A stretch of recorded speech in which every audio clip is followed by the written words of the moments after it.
Saya Nadar Maulana. Saya Susan akan menceritakan sebuah karya cerpen yang ditulis oleh Pak Anafis. Siapa sih Anafis itu? Pak Anafis itu adalah seorang penulis yang terkenal dari Sumatera Barat. Apa sih yang membuat dia terkenal? Dia terkenal dengan hasil karyanya yang berjudul Robohnya Surau Kami. Baik, kita simak video berikut ini.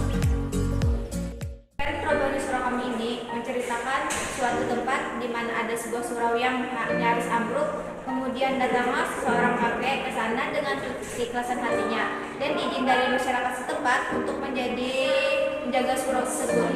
Dan hingga kini surau tersebut masih tegak berdiri. Meskipun kakek dapat hidup karena sedekah orang lain, tetapi ada hal pokok yang membuatnya dapat bertahan, yaitu dia mau bekerja sebagai pengasah pisau. Dari pekerjaan inilah dia dapat mengais rezeki, apakah itu berupa uang, makanan, kue-kue, atau rokok. Kehidupan kakek itu sangat menonton. Dia hanya mengasah pisau, menerima imbalan, membersihkan dan merawat surau, beribadah di surau, dan bekerja hanya untuk keperluannya sendiri. Hasil pekerjaannya itu tidak untuk orang lain, apabila untuk anak dan istrinya tidak pernah terpikirkan. Suatu ketika, datanglah Ajos ini untuk berbincang-bincang dengan penjaga surau itu. Ajos ini adalah seorang pembual yang datang kepada kakek penjaga surau sebelum kakek penjaga surau itu meninggal.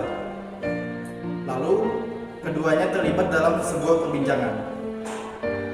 Pada perbincangan itu, Ajos ini mengisahkan tentang kejadian Haji Saleh di akhirat ketika dia memasukkan ke dalam neraka.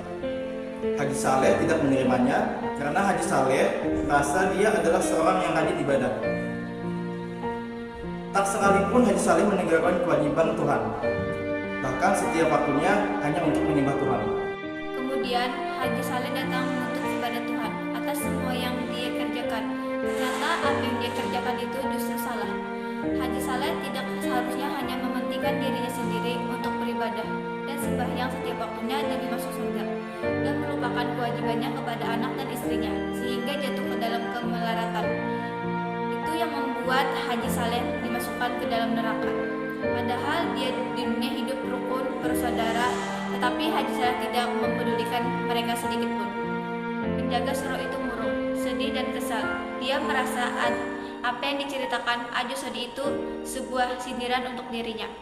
Dia memang tidak pernah mengingat anak dan istrinya, tetapi dia pun telah pernah memikirkan kehidupan sendiri, sebab memang tak ingin kaya ataupun membuat serumah. Segala kehidupannya lahir batin diserahkannya kepada Tuhan. Ia tidak berusaha menyusahkan orang lain ataupun membunuh seekor lalat pun. Senantiasa bersujud, bersyukur, memuji, dan berdoa kepada Tuhan. Kakek penjaga surau begitu memikirkan hal itu dengan segala perasaannya. Akhirnya dia tertekan dan tidak kuat memikirkan hal itu. Kemudian dia lebih memilih jalan pintas untuk menjemput kematiannya dengan cara menggorok lehernya dengan pisau cukur. Kematiannya sungguh mengenaskan dan mengejutkan masyarakat sekitar. Semua orang berusaha mengurus jenazahnya dan menguburkannya, kecuali satu orang saja yang tidak begitu peduli atas kematian sang kakek penjaga surau itu. Dialah Ajos ini, yang pada saat semua orang mengantar jenazahnya, dia tetap pergi bekerja. Ajos ini yang mengetahui kematian kakek hanya berpesan kepada istrinya untuk memberikan kain kafan 7 lapis untuk kakeknya. Lalu dia pergi bekerja. Seperti rumah yang ditinggal penghuninya, surau yang dulunya digunakan untuk beribadah kini hanya dipakai untuk sekedar bermain anak-anak. Tidak ada lagi panggilan azan, sholat berjamaah, dan lantunan ayat-ayat suci Al-Quran. Bahkan jika ada ibu-ibu yang membutuhkan kayu bakar, tak segan-segan mengambil salah satu bagian dari tiang surau itu yang mulai rapuh dan hampir roboh. Tak ada lagi yang mau peduli terhadap surau beribadah itu. Itulah pemandangan yang bisa dilihat dari surau seorang kakek setelah dia meninggal. Nah, itu tadi video dari kami. Semoga kalian terhibur ya.